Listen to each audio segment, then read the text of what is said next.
Welcome to your committee, Madam Chair.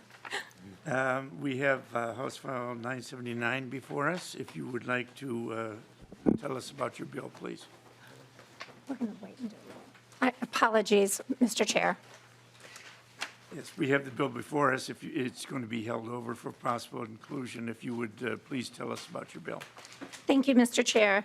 And today I'm bringing forward House File 979. It is a task force for legislative task force on aging.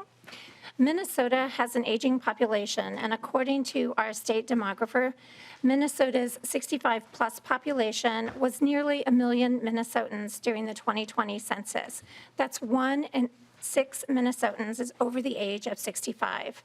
In 20 years from now, Minnesota will hit peak retirement to working age ratio, with nearly 2 retirement-aged adults for every 5 working-aged Minnesotans. This impact is already being felt in Greater Minnesota, which is aging faster than the metro area. This huge demographic shift will have widespread impact on Minnesota's economy, healthcare system, and our social services. In the short term, 1/3 of older adult-headed households are already paying an unaffordable amount for housing. 1/4 of the 65 to 75-year-olds are still in the workforce. Minnesota is facing a projected workforce shortage in 2024. We will have 3.1 million jobs, yet we will only have 2.7 million working-age adults employed. Long-term, Minnesota will see a significant shift in healthcare costs and social services. It is past time to begin thinking about these issues and how we will address them. This bill will get our work going in earnest. What is working well in Minnesota related to older adults? Where is the support needed? Who will be responsible for leading these efforts? And how should Minnesota move forward in assisting older Minnesotans to age in community and live fully with dignity? This bill establishes a legislative task force on aging. The purpose of the task force is to review and develop state resources for the aging demographic. The second purpose is to identify and prioritize necessary support for the aging population through statewide and local endeavors for people to remain in their communities. And thirdly, it is to ensure that all age-related state policies are inclusive of race, gender, ethnicity, culture, sexual orientation, abilities, and other characteristics that reflect the full population of the state. The task force will consist of 8 members appointed as provided in subdivision 3 of the bill, and it sets out meeting requirements and standards related to member expense, reimbursement per diem. Those are all included in subdivisions 4 and 5. The reason the bill is being laid over for possible inclusion is we didn't get the fiscal note until late last night, and I wanted to make sure that we had the ability to review the appropriation before going forward. And with that, Mr. Chair, that is a presentation on the bill. We have many testifiers who are coming forward. I'm going to ask that they please keep their comments to 90 seconds, but I ask your indulgence to let them finish if that time comes before they finish. Good. Thank you, Representative Claiborne. And we have 12 testifiers that we have on the list here. So I'd appreciate it if we could have Chris Sundberg and Ann Busey come forward and pull up another chair so that we've got, we can move this along quickly. Good morning. I would like to let you know that Ms. Sundberg called this morning and said she would not be able to come. Okay. And so this is Nancy Haugen. Thank you, if you'll identify yourself. And is Ann Busey here? Okay, so that cuts it down to 10. Ms. Haugen, please proceed with your testimony. Please identify yourself for the record. Mr. Chair, my name is Nancy Haugen, President of Elder Voice Advocates. I am an RN public health nurse in Minnesota and hold a Master of Science degree in mental health nursing. Thank you, Representative Claiborne, for authorizing this critically important legislation. I am Chris Sundberg. I am representing Chris and reading her remarks. The Executive Director and a founding member of Elder Voice Advocates and Elder Care IQ. In our advocacy work, we have learned how pervasive the challenges are to age safely in communities of our choosing with qualified services and infrastructure. The crisis for our rapidly aging citizens is at the breaking point on many fronts, and we must act now. For the first time, this task force will make a holistic review of the entire spectrum of age-related issues. Our current fragmented approach has evolved over the years to address one set of issues at a time rather than by an all-inclusive plan. This has resulted in the present challenges for elders to access affordable housing and health care, transportation, trained workforce, caregiver support, state and local support services, and quality care in long-term care residences. Elder Voice advocates sent out a notice regarding this bill to hundreds of our supporters throughout the state last week. The responses have been overwhelmingly positive, and here are a couple of examples of what they had to say. Fran Levings from New Dosey Township in northern Minnesota is vice chair of the North Pine Area Hospital District and chairs the Healthcare Needs Committee, and she states the following. This task force on aging is critically important to rural seniors. Pine County's older residents are lower income, and they struggle to pay for food, to keep up their homes, find transportation to doctor's appointments, find home health care services, get access to reliable broadband, and much more. Over 22% of Ms. the... Hogan, if you could wrap it up, please. Okay.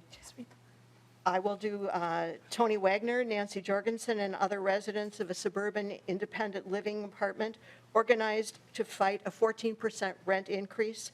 They were able to pressure the management to lower the rate to 9%, but Tony says we remain concerned that these are raising at alarming rates. And putting more pressure on Tony is an increase of $800 a month for his wife's memory care. His ability to pay for these increases has diminished greatly. We ask you to please support this much-needed work. Today and tomorrow's elders are depending on your leadership and action. And we ask you to remember that we are all elders in training. Thank you so much. Thank you, Ms. House. Thank you for your testimony. And Ann Busey's not here. Kathy Kelso, and she'd be followed by Dr. Joseph Gaugler. If he's here, present. Yes, if you'd like to come up here. Just try to be as expedient as possible. Ms. Kelso, if you'd like to proceed with your testimony, identify yourself and then proceed with your testimony, Thank you, please. Mr. Chair. My name is Kathy Kelso, and I am a volunteer advocate with Elder Advocate, with the Elder Voice Advocates. We ask for your support for House File 979 because we are all aging. We must ask ourselves, how and where do I want to live in my community as I age, not aging in place in isolation, but in my community. The legislative task force is necessary to conduct a public review of aging with people across Minnesota to examine priorities that support aging in their communities. It is necessary to recommend a statewide plan of action, legislative proposals, and an entity such as an agency or office to implement those policies for aging in communities across Minnesota. Necessary to recommend private and public investments throughout the state to build and sustain a supported infrastructure for safe and affordable housing options, transit, health care, and local community-based resources for aging. As Representative Cleavorn said, the demographer, state demographer, has said that we will have 1 million people over the age of 65 this year in 2023. In 7 short years, we will have over 300,000 people over the age of 75. Where and how will all these people live? The task force will propose a course of action across generation, a multi-statewide plan, multi-year statewide plan for generations to come. Our state requires an economic development model for aging that would include private and public partnerships that attract long-term investments in time, attention, and resources across our state. The Legislative Task Force on Aging is a first step toward a multi-year Minnesota statewide plan for aging, which to be successful must reach scale with statewide participation and with every system that supports community life as we age. Thank you. Thank you for your testimony. Dr. Gaugler, is it? Close enough. Or Trevor Turner? Thank you, Representative Cleavorn. Thank you, Mr. Chair and committee, for the opportunity to speak briefly with you here today. My name's Joe Gaugler. I'm a professor in the School of Public Health, where I direct the Center for Healthy Aging and Innovation at the University of Minnesota. And our center would enthusiastically participate in this task force. And the reason why, I think, is this. When I think of not just the challenges, but opportunities that an aging state poses for all of us, I really, the word that comes to mind to me is the importance of integration and coordination. Integration and coordination across entities, or organizations, and others that maybe heretofore historically we haven't necessarily associated with helping older people or providing services to them. But as you heard from some of the testimony, and as I think you'll hear from subsequent testimony, in order for us to address what's really a seismic demographic change in the state of Minnesota, something we have never seen nor experienced, it will require this level of coordination and effort to successfully address. So for these reasons, our center will happily serve on this task force and hopefully serve as a resource, not just to all of you, but to the state of Minnesota to help us achieve an age-friendly state. Thank you, Dr. Thank you, Doctor. Now we have Trevor Turner, is it? Followed by Patrick McFarland, if you'd like to come down, Pat. Thank you, Mr. Chair. My name is Trevor Turner, and I'm the Public Policy Director for the Minnesota Council on Disability. The Minnesota Council on Disability supports House File 979, which establishes a task force on aging to review and prioritize the resources to support an aging demographic in Minnesota. So according to the Minnesota State Demographic Center, approximately a third of those 65 plus have a disability, which is much higher than all the other age groups. That percentage climbs exponentially higher as you increase in the age past 65. As Minnesotans age, they acquire disabilities such as vision loss, hearing loss, limited mobility, and cognitive disabilities. The number of Minnesotans turning 65 this decade will be greater than the past 4 decades combined. Around 2020, Minnesota's 65 plus population eclipsed the 5 to 17 population for the first time in the state's history. The total number of older adults is anticipated to double between 2010 and 2030. By then, more than 1 in 5 Minnesotans will be an older adult, including all baby boomers. Minnesota's aging population is growing, which means that the population of Minnesotans with disabilities is also growing. If you are fortunate to live long enough, you will acquire a disability. This is why a task force on aging is important to identify policies that will address the growing needs that come from aging disabled populations. The Minnesota Council on Disability believes that regardless of age, Minnesotans have a right to live, work, and play in the community of their choice. This, however, is threatened by the increasingly inadequate funded services that support the independence of Minnesotans with disabilities, especially those who are 65 plus. We are already experiencing a home care workforce shortage crisis, which is only exacerbated by an aging state. We must look for the solution that will alleviate the strain on our services, and a task force on aging goes forward to the right direction. Please support House File 979 and support the future of Minnesota. Thank you, Mr. Chair, and thank you, Representative Cleavorn, for carrying the bill. Thank you, Mr. Thank you, Mr. Turner. And Mr. McFarland, and then Mary Jo Shifsky, if she would come down. It's nice to see you, Patrick. Nice Please seeing you. identify yourself for the record. I'm Patrick McFarland, a member of the Minnesota Board on Aging. Representing the board, I co-chair the Legislative Committee, the Public Policy Committee. This is our top legislative priorities. Mr. Chairman, House File 979, we would appreciate your support on that. Urge you to pass this inclusion. Thank you. And my day job, by the way, is I'm the director of Anoka County Community Action Program. Yeah, and it was nice to see that you got promoted to the House representative. We think so too. Thank you very much. We both used to have hair colored other than white. Thank you, Mr. McFarland. Ms. Shifsky, and then Leaf Greena, if he would come down, please. Ms. Shifsky, if you would give us your name and then proceed with your testimony, please. Hello, and thank you for hearing me. My name is Mary Jo Shifsky. I'm an appointed member to the Minnesota Board on Aging, or MBA. I joined the board because I wanted to help work on policy, because I know, and I've known for a long time, about how many more old people we're going to have in our state, including me, now and over the next 20 years. MBA, as you know, functions as the state board, or the state unit on aging. It is located within the Department of Human Services. In my 3.5 years as a volunteer board member, I've observed the threefold mission of MBA, which is advocacy, advice, and administration, reduced to a single focus. What the MBA does, it administers the Older American Act funding, which is a noble effort, millions and millions of dollars, into all the social service needs that are served by the state, that are offered by the state of Minnesota to all the elderly adults. But there's no time on the board to focus on advising or advocating. And as a result, I repeatedly hear negative comments among my aging colleagues in the community about why isn't MBA doing this and why isn't MBA doing that.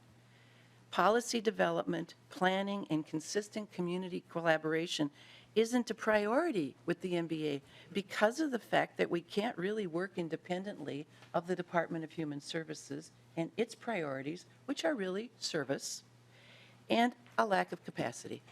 We have 25 volunteer members, a very limited amount of staff, and planning and collaboration has fallen by the wayside during the time I have been on the board, which has made me sad and frustrated. I work with Patrick on the Public Policy Committee, and we are very grateful to be at this point with this initiative. Thank you for forwarding it, and thank you for listening to me today.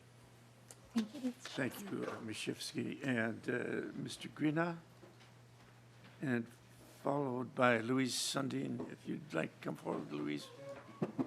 And Mr. Chair, will we have some questions for the testifiers from the Board of Aging? That we have some kind of follow-up questions on that, so hopefully we will have time for that, and if they'll stick around. After we hear all the testifiers. So, Mr. Grina, if you'd like to proceed, please. Morning. Identify yourself. And thank you for the opportunity to address something that my organization feels very strongly about. My name is Leif Grena. I am 70 years old. I have survived 70 trips around the sun.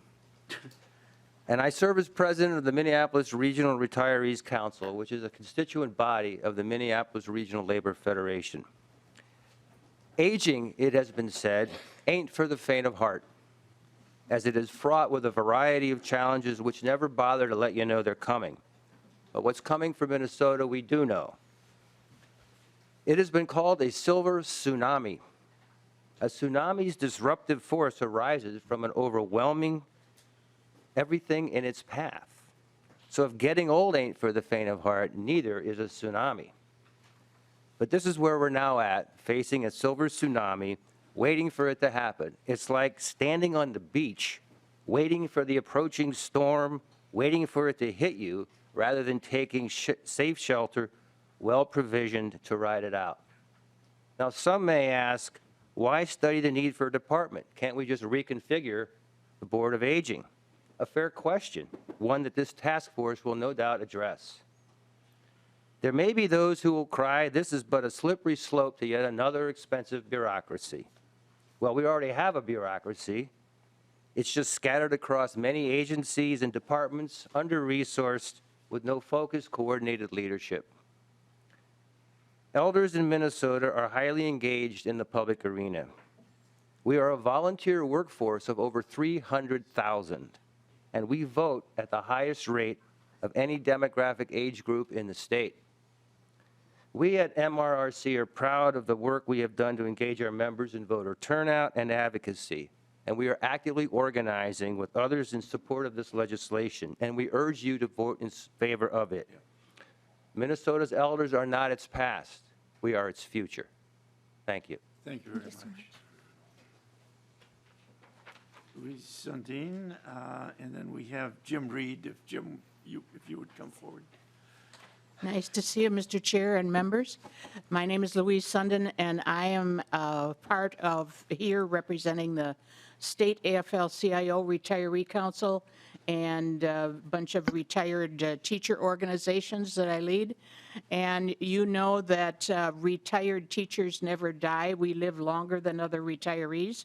And my colleagues in the teaching profession are 75% women, and inordinately number of heads of household. We only have ourselves to rely on in retirement and our pensions and savings. So we are very concerned. You've heard the statistics from President Grina that seniors are not just the largest demographic, but now we're more than the school children that we used to teach. I prefer, rather than the silver tsunami, to think of us as maybe a parade coming down every main street and every community in this state, mostly in greater Minnesota. And we're orderly, flag-waving, music blaring, dancing seniors who are marching into the future, bringing smarts, skills, experience, a whole boatload of experience, talents, and energy. And we, as you may know, don't leave the state. We stay in your communities, we love the state, and we stay here.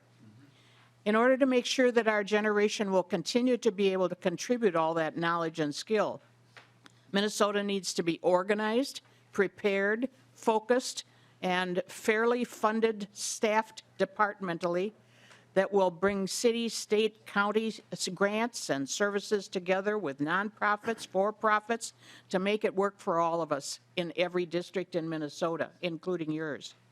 To be planful, the task force that Representative Cleavorn is advocating and we are supporting strongly will pull together the people, the stats, the outlining the needs of seniors to make strong recommendations for a secure, consolidated, coordinated future for citizens of all ages in Minnesota. I want to tell you my story as an example of the why this examination is so necessary. I, at the moment, have power of attorney for a 50-year friend who is a teacher. She's 87, who is trying to look, I'm trying to look after and keep in her house so that she can age in place. Ms. Sundin, if It's you a could- promise. Yeah. I'm trying. It's a promise I made long ago when we were still teaching, she math and me ninth grade English. Now I'm trying to keep that promise. Over the last 3 years, she quickly descended from sundowner syndrome to dementia to Alzheimer's. I am required to arrange for 24/7 care that is excruciatingly expensive. Her financial guy says she may have enough money for 3 years yet. I'm left with the challenge of not just her personal care, but leaking roofs and snow plowing and medical appointments and endless phone calls and so on. When a caregiver doesn't show up, I go out and stay with her. She gets frightened that her hallucinations are trying to poison her, and the phantoms who live in the attic are using up all the water and are selling off all the stuff in her house. She refuses to take her meds if she thinks they're the meds that are meant to make her more calm and less combative. I don't mean to sound like I'm whining, but just to illustrate that it's very difficult to research, find, know about all the services available, how to access them, how to afford them, how to make sure that it's all in her best interests. And some days I wonder what's in her best interests. So to conclude, these issues all need to be examined, strategically planned, coordinated, with accessible, affordable services available now for all our seniors, not a decade from now.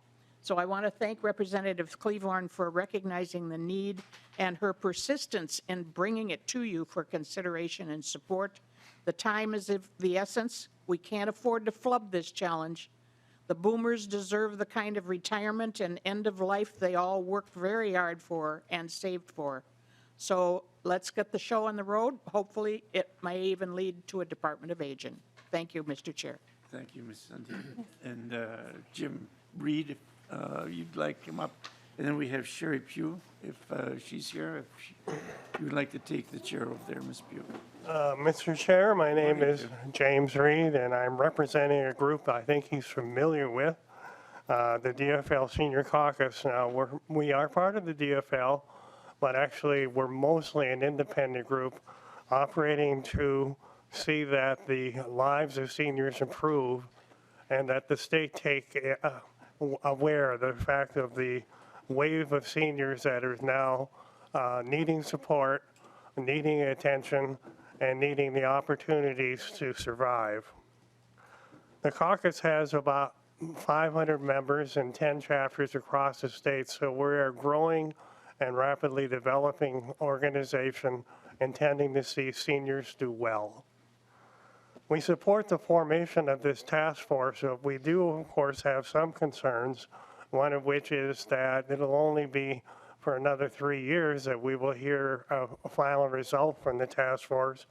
And in between, there will be an election in 2024, which could very much change the directions and interests and objectives.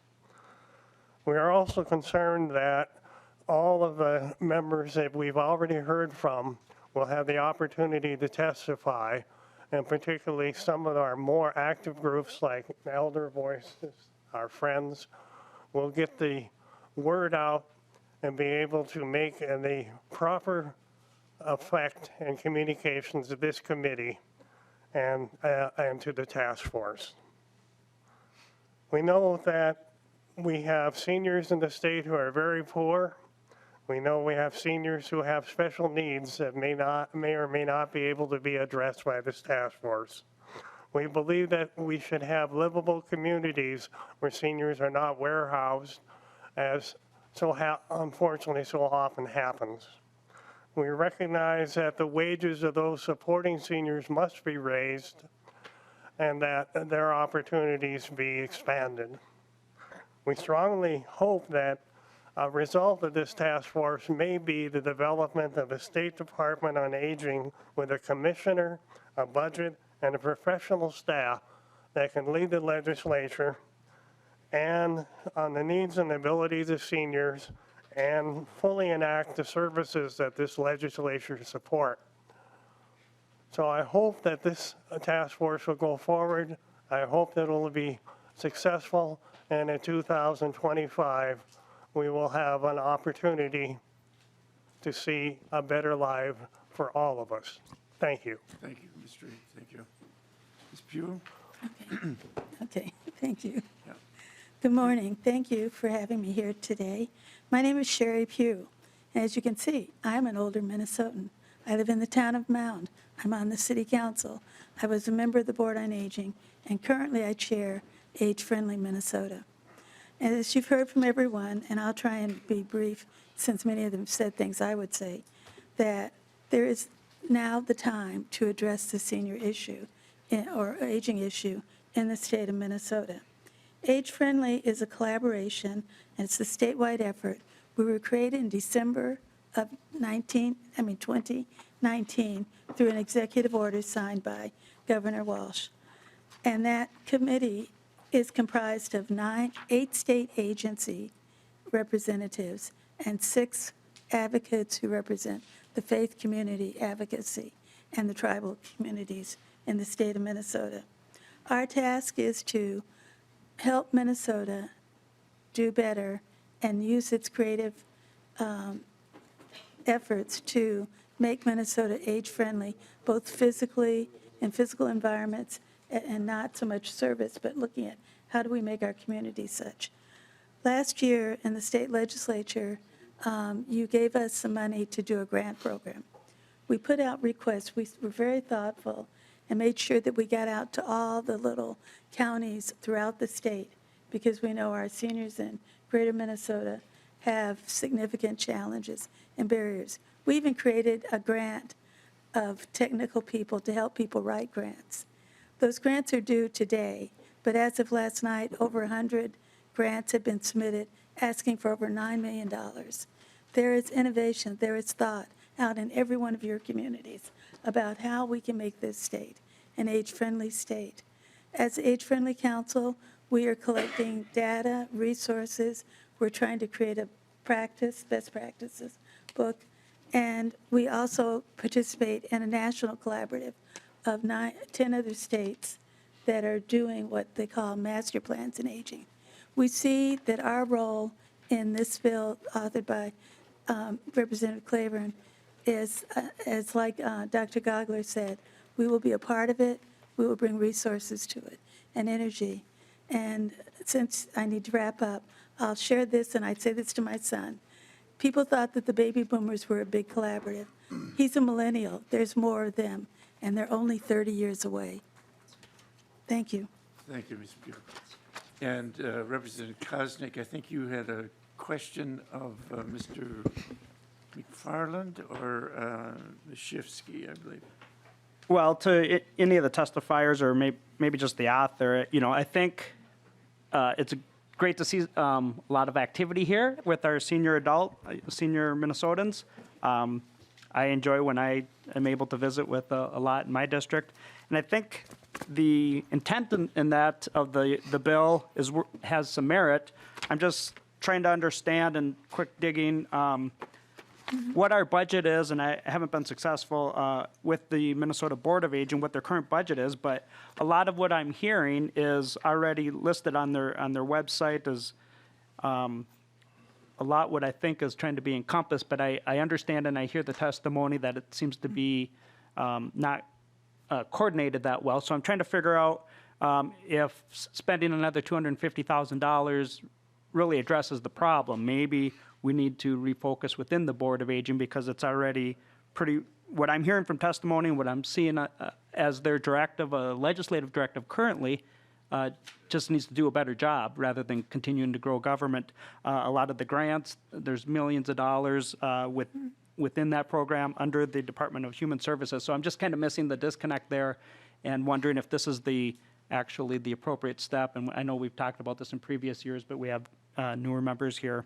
So help me kind of understand that either to the author or to some of the testifiers that are under there. It's a 25-member board already that is tasked with doing a lot of this work. I can't find who the governor appoints the chair. I don't know who that is, who the staff person is, but maybe it's an opportunity to just refine and refocus on what we're doing there is what my question is. Would you like to address it first, and then I'll follow up? Mr. Chairman, members, the Board on Aging was organized in 1954. I've been on the board for 8 years now. And the board is, what the board does is laid out in federal and state statute. And so I think one of the reasons we want to do the task force is we want to examine how all these pieces fit together, because we started in 1954, we've layered on all these regulations and rules over the years. And it's as one of your previous testifiers said, it's hard to get your arms around it. It takes a long time to figure out who's doing what in this system, and that's why we want to do a deep dive and study the whole system. Yeah. And Yeah. Mr. Chair, if I could, my question is, what are we spending right now on the Board of Aging currently? I unfortunately haven't been able to research that real quick here, but if we have that information, I'm just kind of curious, how much are we spending there compared to adding another $250,000 if that even fixes the issue?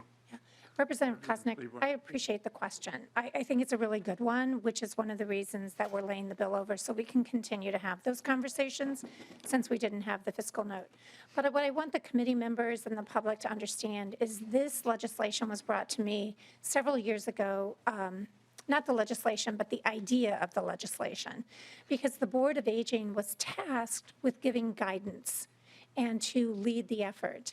And as Ms. Shifsky testified earlier, they're volunteers. This is a part-time thing that they do, but they were unable to have the staff, the resources to gather the information, to provide the information to us as legislators or to the governor's team.